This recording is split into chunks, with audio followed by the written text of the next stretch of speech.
Hello friends, I'm going to give you a quick and informal tour of my Hoover Concept One.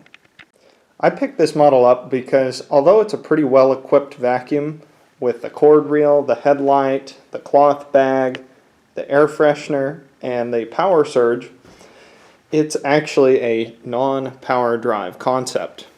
The Hoover Concept One has a motor which is supported on the fan side by a size 608 sealed ball bearing.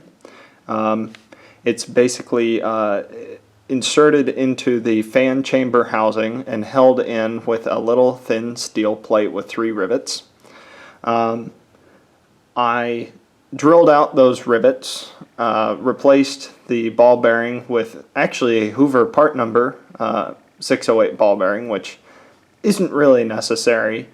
Any high-speed electric motor sealed ball bearing size 608 would fit, but if it's worth doing, it's worth overdoing. On the belt side, this motor is supported not by a ball bearing, but by a needle bearing, and it is pressed into the housing.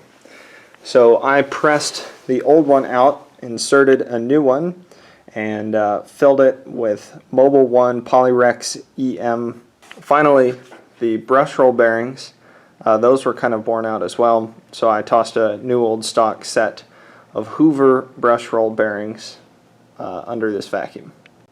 What this means is that every rolling or moving interface in this vacuum cleaner, in the motor or the brush roll, all of them have been replaced.